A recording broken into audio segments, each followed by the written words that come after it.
You are acting like my father. Salaar ने खट्टाक से फोन बंद कर दिया। उसका जिहन पछली रात के बारे में सोच रहा था और उसके माथे की तीवरियां और बल बहुत नुमायां थे। मैं कभी सोच भी नहीं सकता था कि ये उस हद तक गर जाएगा। Read light area, my foot. कभी मेरे खानदान की पिछली 7 नस्लों से भी कोई वहां नहीं गया। और ये लड़का, क्या है जो मैंने उसे नहीं दिया? क्या है जिसकी कमी रहने दी है? और उसे कभी ये खुदकशी की कोशिश करता फिरता है और कभी रेड लाइट एरिया। मेरे अल्लाह, आखिर किस हद तक जाएगा ये? सिकंदर उस्मान ने अपना सिर थाम लिया। मुझे तो घर के मुलाजिमों पर भी बहुत ज्यादा एतराज है। आखिर क्यों इस लड़की को उन्होंने अंदर आने दिया? घर के मामलात पर नजर रखनी चाहिए उन्हें। तीबा ने बात का मौजूआ है बदलते हुए कहा।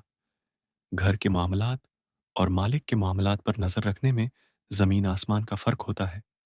यहां मामला घर का नहीं था, मालिक का था। इस्किंदर ने तंजिया लहजे में कहा। और फिर उसमें से किसी ने भी किसी लड़की को यहां आते नहीं देखा। वो कहता है वो उसे इसी दिन लाया था। चौकीदार का कहना है कि ऐसा नहीं हुआ। उसने उसके साथ किसी लड़की को आते नहीं देखा। हाँ, जाते जरूर देखा है। मुलाजिमों का भी यही कहना है। उन्होंने न तो किसी लड़की को आते देखा है, न ही जाते देखा है। सिकंदर ने कहा। उसका मतलब है कि वो यकीना उस है। लड़की को अच्छी तरह छिपा कर लाया होगा। शैतानी दिमाग है उसका, ये तुम जानती हो। तुम सिर्फ ये दुआ करो कि ये सारा मामला खत्म हो जाए। हाशिम मुबीन की बेटी मिल जाए और हमारी जान छोड़ जाए, ताकि हम उसके बारे में कुछ सोच सकें। इस्किंदर उस्मान ने कहा। मेरी तो समझ में नहीं आता कि आखिर मुझसे ऐसी कौन सी गलती हो गई है जिसकी मुझे ये सजा मिल रही है। मेरी तो समझ में नहीं आता कि मैं क्या करूं। वो बेहद बेबस नजर आ रहे थे। वो अगले रोज सुबह मामूल के मुताबिक उठा और कॉलेज जाने के लिए तैयार होने लगा। नाश्ता करने के लिए वो डाइनिंग टेबल पर आया तो उसने खिलाफ मामूल वहां सिकंदर उस्मान को मौजूद पाया।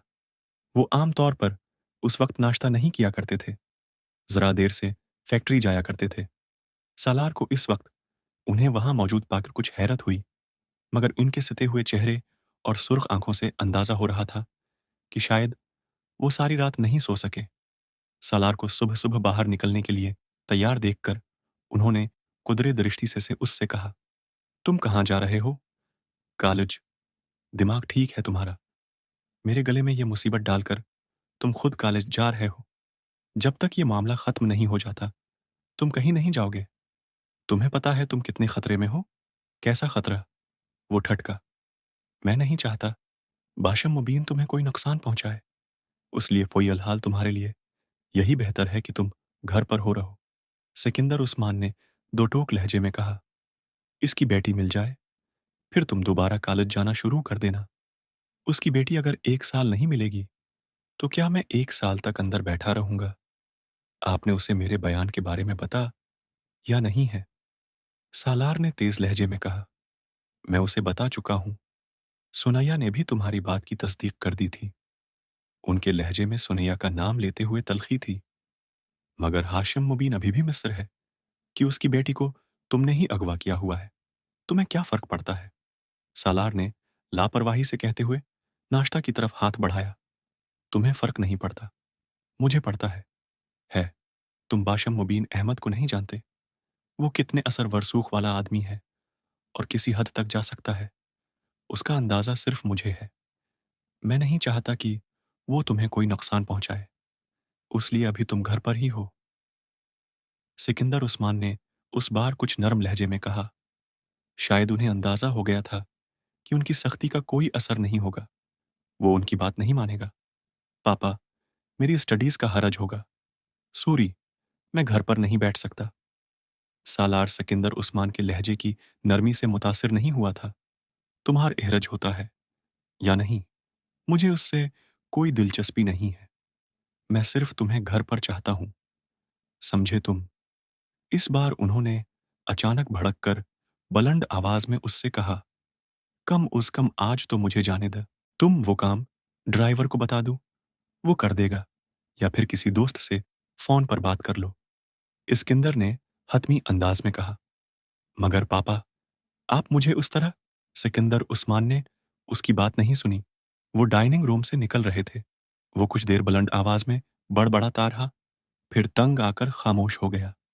वो जानता था कि सिकंदर उस्मान उसे बाहर निकलने नहीं देंगे, मगर उसे बात की तवक्का नहीं थी।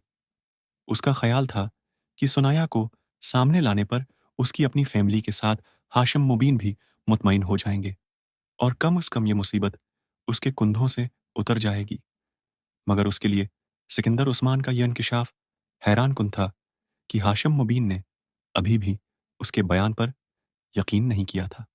सालार वहां बैठा नाश्ता करते हुए कुछ देर उन तमाम मामलात के बारे में सोचता रहा। कॉलेज न जाने का मतलब घर में बंद हो जाना था, और वो घर में बंद नहीं होना चाहता था।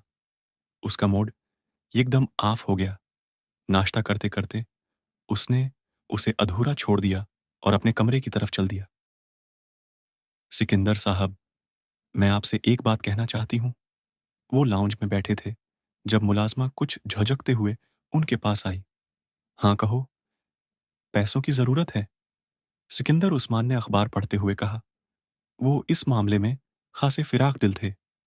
नहीं साहब जी, ऐसी कोई बात नहीं है। मैं कुछ और कहना चाहती हूँ आपसे। बोलो। वो हुनूस अखबार में मुनहमक थे। मुलाजमा कुछ परेशान होने लगी। नासरा ने बहुत सोच समझकर सालार और इमामा के बारे में सिकंदर उस्मान को बताने का फैसला किया था, क्योंकि उसे यह सब कुछ अब बहुत परेशान कुन लग रहा था।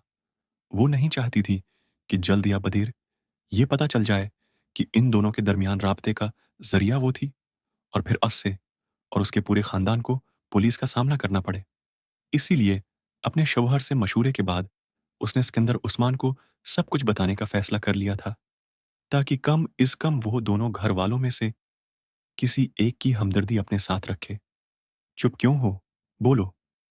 सिकंदर उस्मान ने उसे खामोश पाकर एक बार फिर उससे कहा।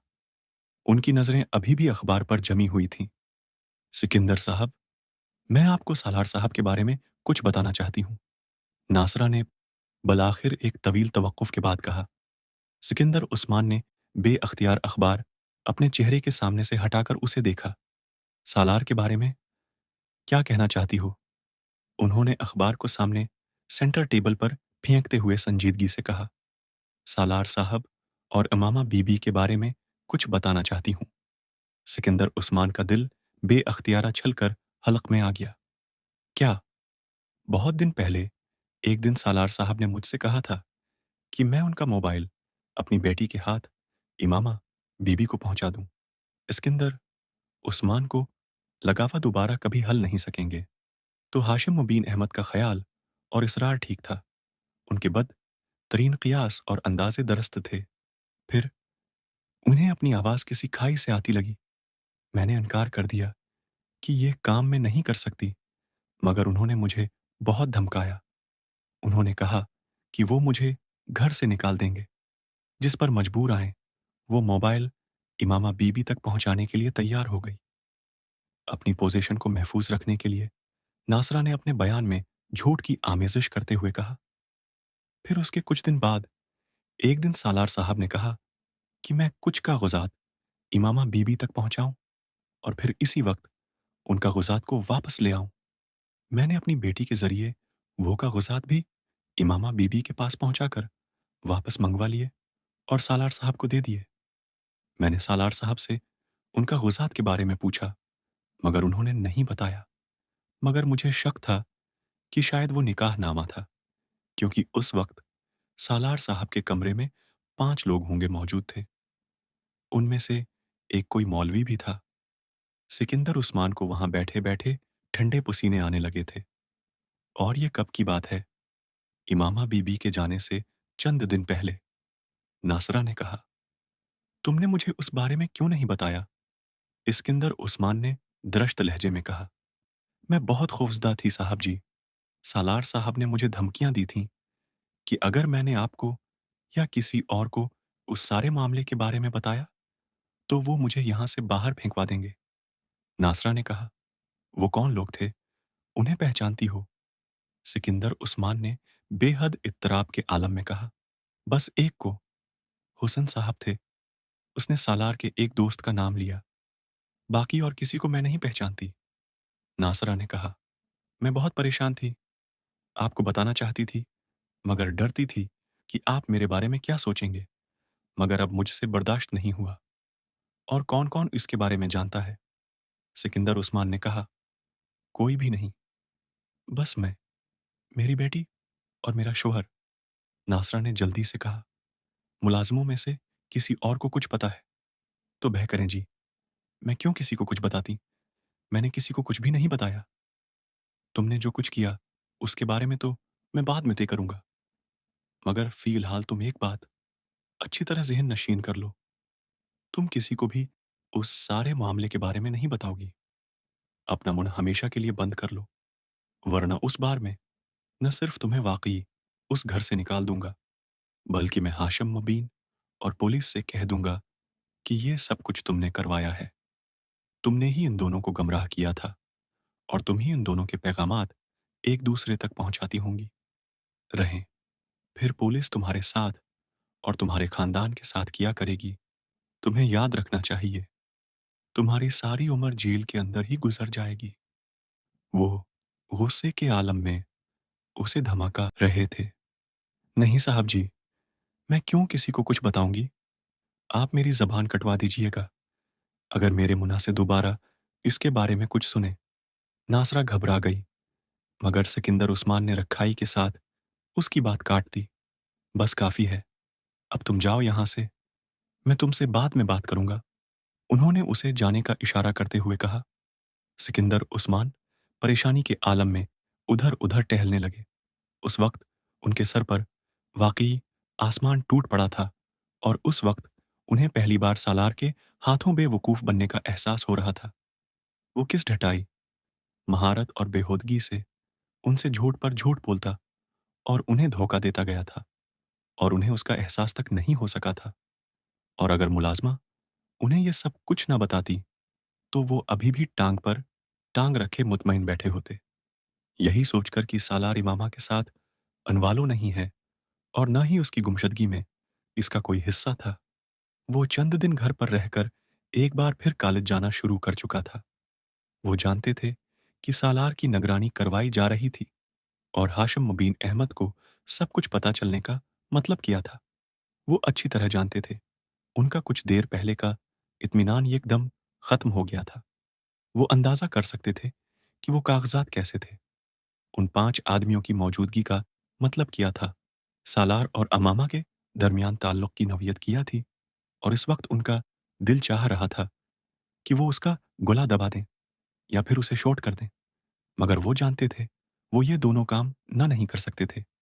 सालार सिकंदर उनका वो बेटा था, जिससे वो अपनी औलाद में सबसे ज़्यादा मोहब्बत करते थे और इस तरह बेवकूफ़ बनने के बाद पहली बार वो सोच रहे थे कि वो अब सालार सिकंदर की किसी बात पर यकीन नहीं करेंगे।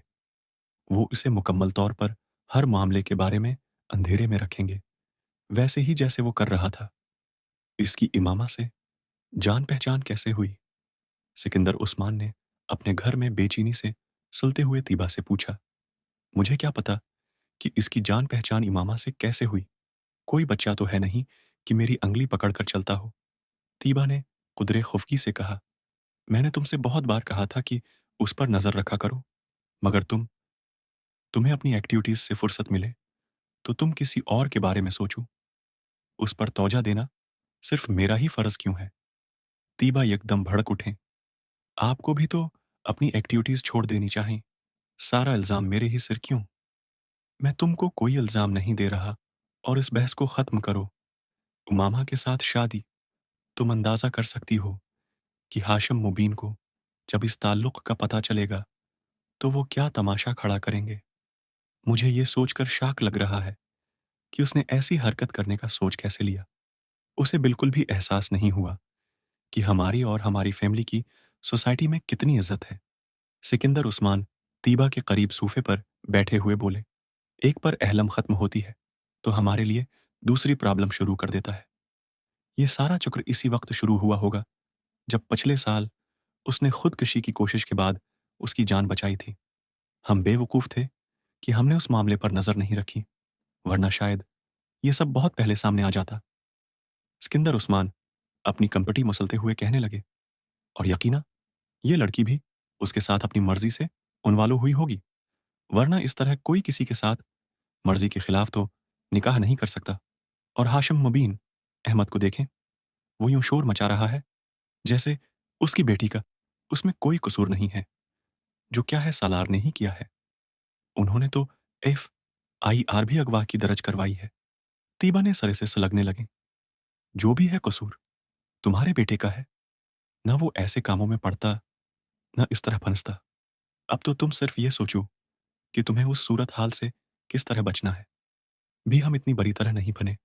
ज़रीनिया, जिस तरह आप सोच रहे हैं, उस पर यह जुर्म साबित नहीं हुआ।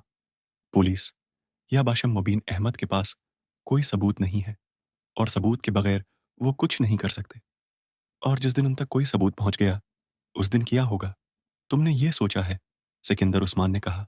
आप फिर अमकानात की बात कर रहे हैं। ऐसा हुआ तो नहीं है, और हो सकता है हो भी। उसने अगर हमें इतना बड़ा धोखा दे दिया है, तो हो सकता है एक और धोखा ये हो कि उसका राब्ता उस लड़की के साथ नहीं है। मुमकिन है ये अभी है। हो भी तो होश भी उस लड़की के साथ राब्ते में हो। सिकंदर उस्मान को ख्याल आया, 11 हाँ हो सकता है। फिर क्या किया जाए? मैं उससे बात करूंगा तो समझो पत्थर के साथ अपना सिर फोड़ूंगा। वो फिर झूठ बोल देगा। झूठ बोलने में तो माहिर हो चुका है। उन्होंने तनफर आमेज लहजे में कहा, बस चंद माह में उसका बीए मुकम्मल हो जाएगा। फिर मैं उसे बाहर भिजवा दूंगा। कम इज़ कम हर वक्त बाशम मुबीन अहमद की तरफ से जिन इंदेशों का मैं शिकार रहता हूं, वो तो खत्म होंगे। उन्होंने सिगरेट का एक किश लगाया। मगर आप एक चीज भूल रहे हैं सिकंदर। तीबा ने बड़ी संजीदगी से चंद लम्हों की खामोशी के बाद कहा। क्या? सिकंदर ने उन्हें चौंक कर देखा। सालार की इमामा के साथ खफिया शादी, उस शादी के बारे में जो कुछ भी करना है, वो आपको खुद ही करना है। आप क्या करेंगे उस शादी के बारे में? तलाक के अलावा इस शादी का और क्या किया जा सकता है? सिकंदर उस्मान ने कतई लहजे में कहा। वो शादी मानने पर तैयार नहीं है तो तलाक है। देने पर रजामंद हो जाएगा। जब मैं उसे सबूत पेश करूंगा, तो उसे अपनी शादी का एतराफ करना ही पड़ेगा। और अगर शादी का एतराफ करने के बाद भी उसने इमामा को तलाक देने से इनकार कर दिया, तो कोई ना कोई रास्ता निकालना पड़ेगा, और वो मैं निकाल लूंगा। चाहे वो अपनी मर्जी से उसे तलाक दे, या फिर मुझे जबरदस्ती करना पड़े। मैं ये मामला खत्म कर दूंगा। ऐसी शादी इंसान को सारी उम्र ख्वार करती है। इससे तो पीछा छाड़ना ही पड़ेगा। वरना मैं इस बार मुकम्मल तौर पर अपनी जायदाद से अक कर देने का इरादा रखता हूं। सिकंदर उस्मान ने दौटुक अंदाज में कहा। हुसन कुछ देर पहले इस्लामाबाद के एक होटल में था, जब अचानक उसे अपने वालिद की कॉल मिली। वो जल्द इस जल्द अपने घर पहुंचने के लिए कह रहे थे। उनका लहजा बेहद अजीब था, मगर हुसन ने तौजह नहीं दी। लेकिन जब 15 मिनट बाद अपने घर पहुंचा, तो पूर्च में खड़ी सिकंदर उस्मान की गाड़ी देखकर चौकना हो गया। वो सालार के घर की तमाम गाड़ियों और उनके नंबर इसको अच्छी तरह पहचानता था।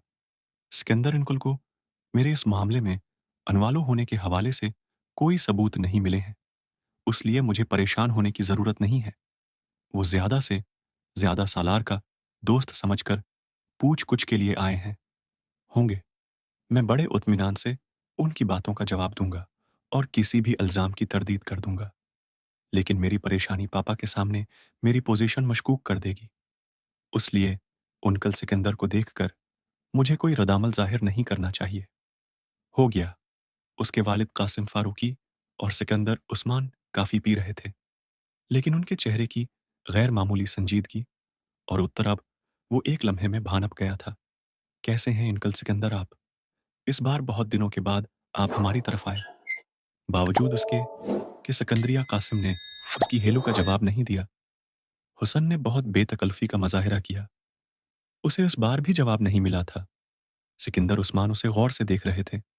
बैठो, कासिम फारूकी ने कुदरत दृष्टि से कहा।